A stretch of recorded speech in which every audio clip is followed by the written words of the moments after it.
So I only get invited to things because I usually like am the one starting fights on panels and shit. He was like, I loved you like in 2015 when you were screaming at him. So I'm actually happy to be here. And I wanted to play a little video to start. So I have a little 2-minute video, and I think the metaphors in the video I'm going to talk about a little bit. And then I'm going to invite up a friend and someone we work with to do a little Q&A. So can we play that?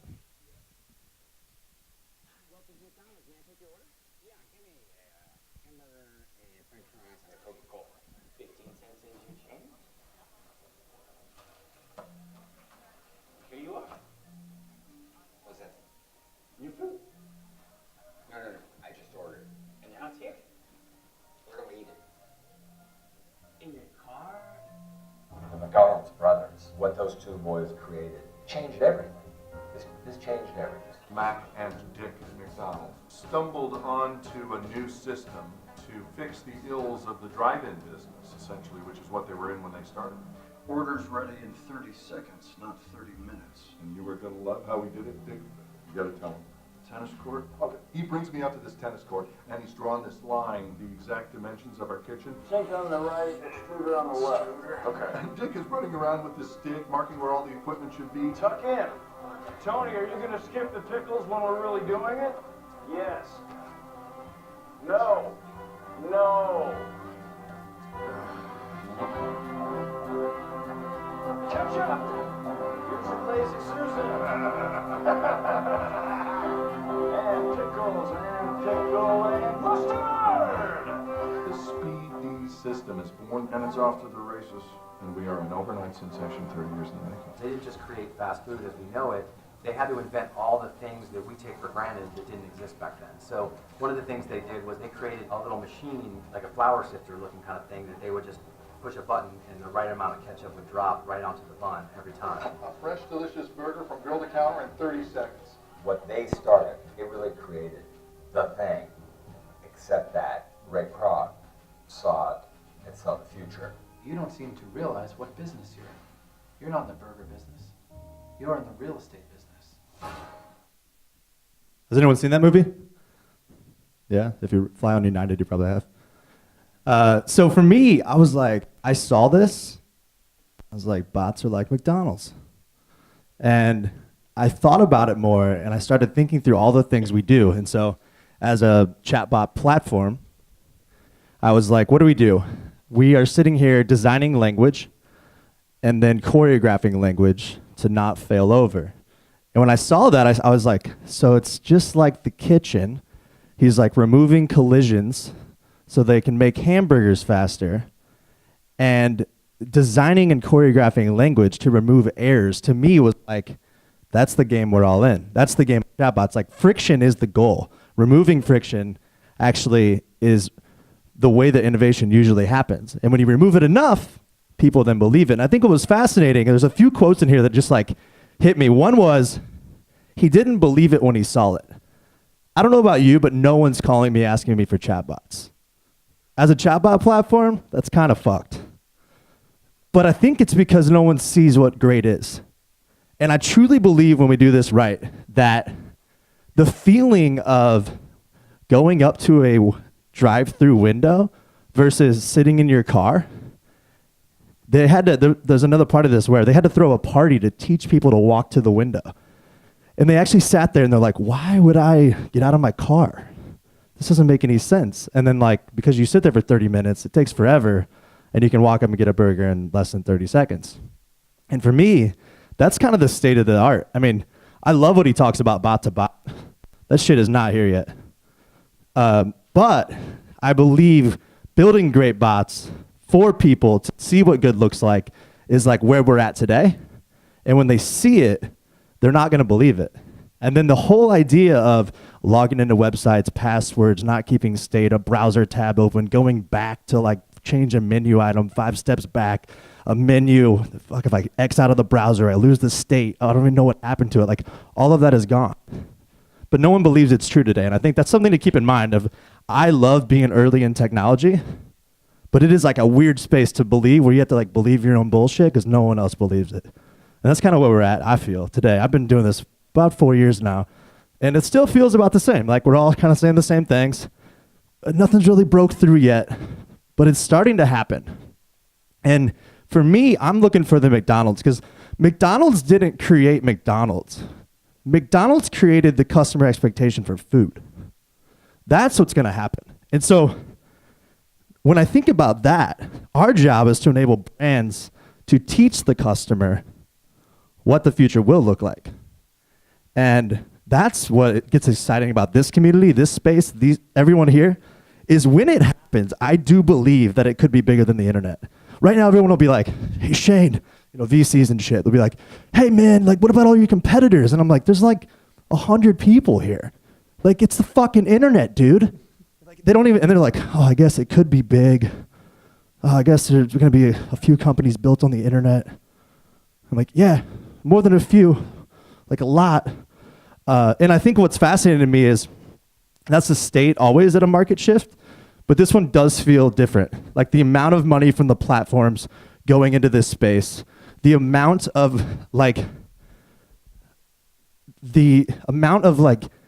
work to be done that's never been done is what's so exciting. And I think for the ketchup sifter, like they had to recreate all the tools because none of them had ever been made. And that's what we're all doing. I think that the reason, I remember 4 years ago, my co-founder Robert was like, chatbots are gonna be big. I literally was like, I'm not building a bot company, dude. I literally said that. I said, I'm not building a bot company. And he talked me more through it, and he's like, I've been building bots for 10 years, and here's how it's gonna happen. And I was like, okay, I see it. But I think what was fascinating is when he said that, he's like, and all the tools for web and apps aren't gonna work. Because when the customer's finally in control, there's gonna be a bunch of errors, and the errors are the game. And the collisions of removing those errors and learning from that insight is the game we're in, which no one in the past has done, because we build a website flow, we QA all the clicks, we go back, we do it again, and we're like, it works. And in this space, we're like, it's all fucked, it's all failing everywhere, and it goes across the company, everyone failed it a different way. We get 100 people emailing us that everything's broken, and we're like, maybe this isn't real. And I think thinking about all the tools had to be rebuilt is the opportunity that I see as like an incredible opportunity, that it took them to rebuild every tool to be able to build a new way to deliver food. I don't believe that we're like brands that already exist are going to all be displaced. What I loved about the quote is we were an overnight sensation 30 years in the making. They were doing a drive-in. They're still delivering burgers. I think what's interesting about this space is it's actually just a new consumer behavior that has to change. And when it does, I believe everyone sitting there is gonna have the best business opportunities that have ever been seen. And that's what excites me about this space. And I think from that, what I wanna do now is I wanna invite up who's become a friend of mine. He was the first customer to launch on Facebook Messenger with commerce. We've worked together for a couple years now, Arnie Leap. He is the CIO of 1-800-Flowers. And I would say that from a brand perspective, there's no one else like it. They've built a $1 billion company by being first on things. And I think you were the first company ever to sell on a 1-800 number, and I believe the first to sell on the internet. And I believe the microphone does not work. Does it work? Thank you, Shane. Yeah, we've had a great reputation of being way out in front in a lot of different technology curves, and we were the first on. If you remember CompuServe, we were first ones to do a commerce transaction in AOL. We were one of the first to do a web transaction, financial transaction as well, and we've had an exciting run the last 18 months or so with the bot mania, which is what we're starting to see now. We met Shane and the Assist team, and we presented a challenge with them. We said, we need a bot, and we need it in like 90 days, and we want it to sort of do some level of transactions with Facebook. And it was an incredible 90 days to get to a point where we could actually do that demonstration last April at F8. And it was funny, the whole thing is the question that came out of it was, Mark Zuckerberg asked Chris McCann, our CEO, is it all right if I kind of make fun of 1-800-Flowers a little bit? And Chris, like, how so? He goes, well, your name is a phone number. And we sort of sat there and we looked at the email and we were sort of like, yeah, I guess this is the next chapter of what we're going to transition to. And it's been an incredible year or so now, and the progression is rapidly moving. I consider ourselves in third generation of conversational commerce of where we are now, and the Assist team is right there with us. So my question that I'm interested in, which hopefully can be valuable to people here, is convincing C-levels that shit's important, that isn't really here, is kind of a hard thing to do. Why do you see it so differently, or what do you see that really excites you? I think Shane, it's a great question, because I'm not sure it's the stuff that actually excites us versus the stuff that actually scares us. And what I mean by that is we currently have a foundation, 1-800-Flowers, the family of brands. We're a $1.2 billion, basically an e-commerce company with a very large telephonic customer service and sales force. And you know, what we worry about is how the market is shifting. So part of the reason for adopting early is to understand the markets, get on the inside track, understand it and drive it, and possibly help change it, or certainly influence it as we go. So it's more about fear of what we currently know versus fear of the unknown. We like the fear of the unknown because it's exciting. It starts driving us. It forces us to think differently. If I had to say, with that thought, your brand name is 1-800-Flowers, is there a future in which no one ever calls you? Yeah, I would say so. The interesting thing is we have 5 or 6 or half a dozen other brands within the portfolio. They all have phone numbers too, and their name doesn't start with 1-800. We purchased the 1-800 phone number. It was about 35 years ago for $30,000. I think we've gotten our return on that investment, and it's time to start moving in a different direction. But you know, it's really up to the consumer. It's not up to us. That's the other side of it, and that's where the fear comes in. It's like, okay, when's the next market shift, and are we going to be there to help embrace it? And that's really what we're focused on. And I'm going to open up to some questions from the audience for the last 5. And I think it's always a cool thing to have a great brand who was first, he's been on the inside with us from when everything was broken and we were sitting there 10 minutes before the Zuckerberg keynote and Facebook was like, servers are down, live person called, they're like, we're not ready. And then they're like, make sure it's working in 10 minutes. And no one had slept for 70 hours. It was 8 minutes, but okay. So I think it's a good chance to ask questions of someone who, as we all are working on our own platforms or what brands think, I always get a lot of value of where the state is today. And like, the biggest thing for me has been, this is so cross-functional of a thing. When Messenger becomes a place where I can do service, commerce, questions, stuff I couldn't do on the internet, all of a sudden it is like, isn't that our whole company? And I think that's, the organizational stuff has been a really interesting challenge. What's your name?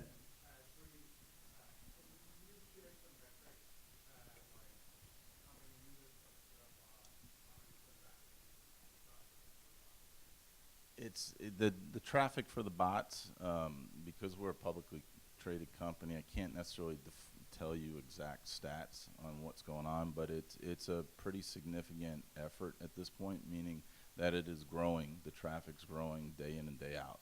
And part of the reason is we continue to shift, as Shane was mentioning, reorganizing and restructuring the business to deal with a chatbot transaction is very different than a web transaction. The supply chain doesn't know any different. It's still in order.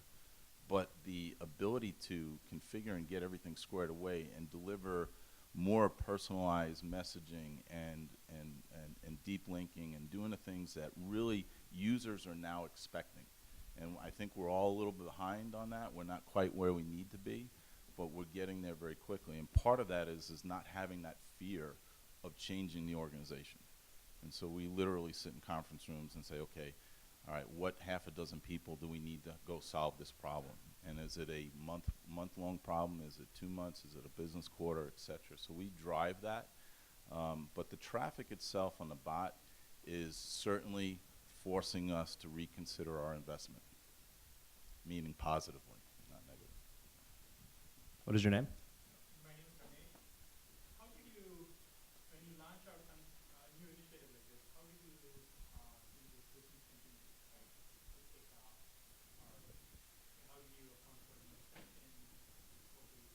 Oh, you deal with exceptions all the time. So that's the one thing that's constant in this is the exception rate, right? So chatbot conversations have a vast spectrum of direction and capability. Why? Because there's humans on the other side trying to challenge it to figure out what is the best way forward, and not everybody shops our brands the same way.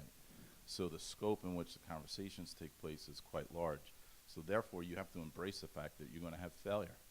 There's going to be failure in the conversation with the bot. You just need to know what to do with that failure at that moment in time to improve the bot for the next time, right? So we do pay very close attention to launches. We are somewhat conservative as it relates to a launch, but once we're in the launch, we have the appropriate processes in place for A/B testing, verification. Every decision that we make once the launch occurs is empirical based on data. And we stare at that data very religiously to make sure we know exactly what the trends are and how things are working. What is your name?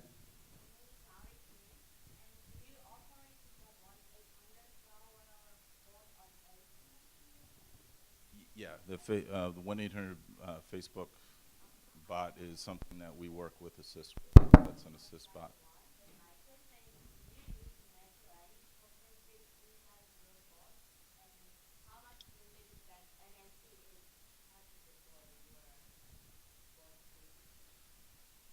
Architectural questions.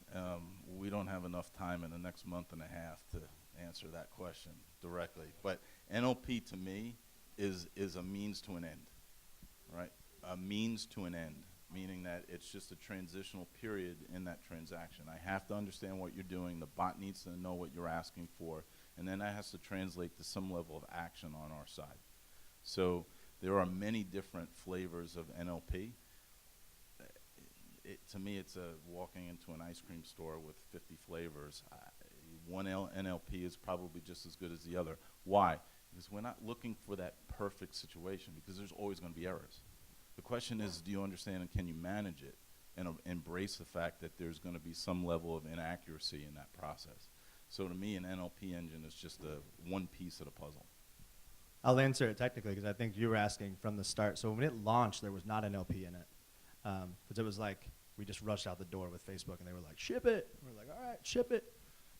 And then the way we're seeing it now is actually the ability to change your mind at any time, because there's no back button in messaging, is where we see it used most effectively. So with all of our brands now, the way the platform works with our side is called Random Access Nav. It's just a clever way of saying that if we understand the queries related to anything in the past steps, we can inherit that and move forward instead of going back. And I think messaging and voice is about going forward and changing your mind versus going back. And the web is about going back and refresh and all that stuff. So those pieces are where that we're seeing it be effective, not in a, can I please order flowers that are delivered tomorrow? I want them to be roses, like full natural. We're not even seeing that, but we do see like roses. And then all of a sudden there's 8,000 queries of roses, and then we train it to actually go to the category. Stuff like that. Does that help?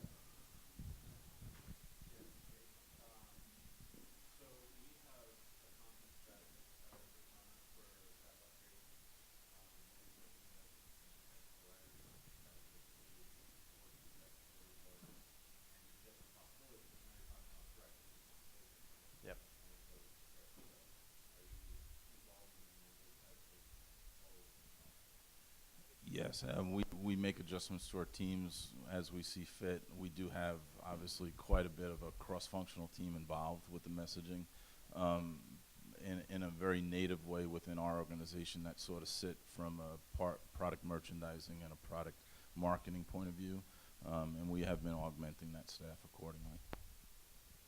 I mean, in any early space, we were like, we'll set it up and show you. Then when we give them the platform to edit all the copy and training, then it's, I think the challenge for like a major organization that you're working with staffing that up, and they're becoming the branding, the writer, the copywriter, the authoring role.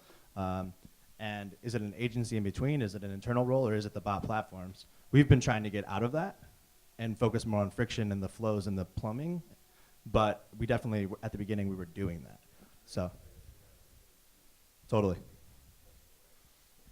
Yeah, you'd start to identify positions. So taking in either a football analogy or a baseball analogy where people have to play certain positions, you start to identify those skills and those positions. You start filling them accordingly as you go through your timeline, right? So it becomes, you have to embrace where those mistakes are going to be made. And just keep moving forward, and that's a big piece of this. So, and, you know, none of this is incredibly fatal from a brand perspective, from an interaction perspective. The people that are using the bot are expecting some level of issue and challenge right now, but the next time they come in, they want to see that you've adjusted, right, and that you're constantly iterating. And it's so important when you start building that copy and working through those transitions that you get that stuff right. Yeah, so I'm sorry, I have not got it, but so basically the kitchen inside of building the kitchen inside of McDonald's is what is happening right now. It's building a bot. And what is the real estate part? Like in the movie, the last. The intent. I mean, I think we're building the mechanism in which consumers behave, understanding the language across all these platforms from a like software platform standpoint. If you have 100 retailers on your platform and the 101st retailer signs up and they have an 85% success rate, not fail rate, all of a sudden in retail you have a very, very powerful underneath real estate. And that's how when I think out a little further, that's definitely where the people would say like the data's gonna win. I think that's where it goes. So you want to create like a platform that will manage e-commerce?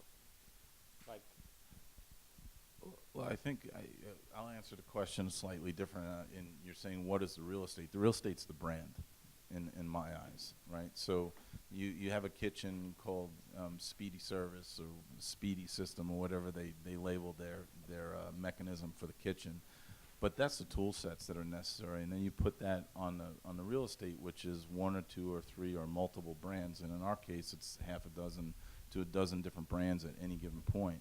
So the idea here is you have that basic concept of the things that you need, the tool sets that are needed in order to have these bots communicate with your customers. Now the next step is how do you layer in the branding? How do you get your conversation about buying flowers different than buying Harry and David pears?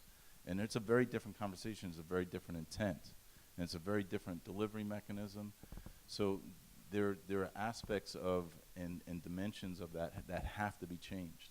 And so the flexibility that we have to have in the platform to be able to adjust, to allow the brands to continue to identify themselves to their customers is absolutely important. Any last ones? Yes. What is your name?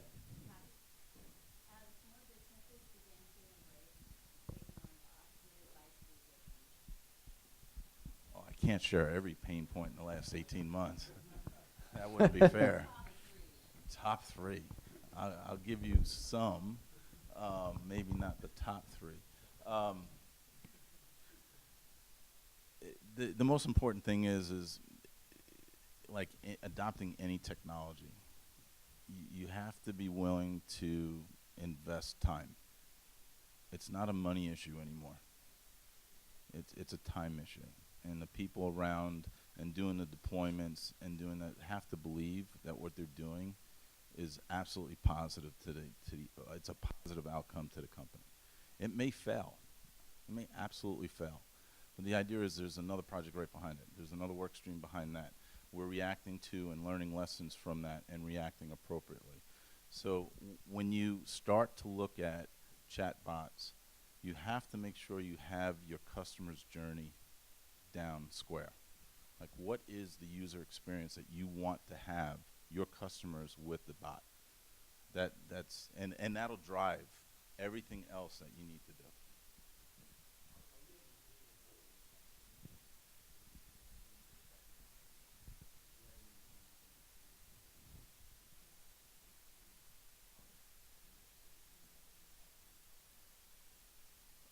as far as the content is concerned, or the experience. That's the interesting thing about being out in front. You get to sort of make up those rules. And you start to understand what your customer's looking for and what they're doing, right? Buying flowers on the 13th of February is very different than buying them the 13th of May, right? And those experiences are incredibly different. In February, the majority of people buying flowers are trying to figure out how to stay out of trouble in the next 24 hours, right?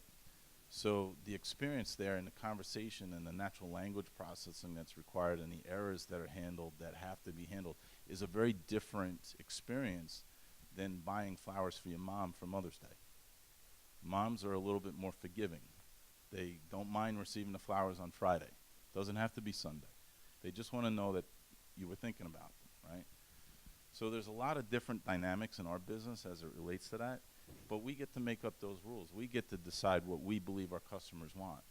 And believe me when I tell you, they tell us when they don't like something. We have to wrap up here. I was going to say on the experience side, I always try to think about like what's different in this space. And I think it's really easy right now, especially being a good partner with Facebook, to get tricked by like web views and UI. That's not what's different. What's different is language. And what's different is when people can tell you what they want at any step of the flow, that insight at an aggregate level is the intelligence that we didn't have before. Like, why would I, at a retailer, know that fidget spinners were popular this year? Because everyone would be asking me for fidget spinners, and this thing would pop up, and be like, what the fuck are fidget spinners? Why are these cool? No one I don't understand, but then you would sell fidget spinners. And I think from the type of flowers, from the type of things, as executive teams and businesses try to evolve, language is the intelligence here that's changing. And so it's really easy right now, in my mind, to be like, web views and Messenger, like, that's just like building a new parking lot and still having a drive-in. It didn't change anything. Language is what's changed. And I think that is the insight where I get excited and I think can change how decisions are made at an executive level. One more and then we have to go, sorry.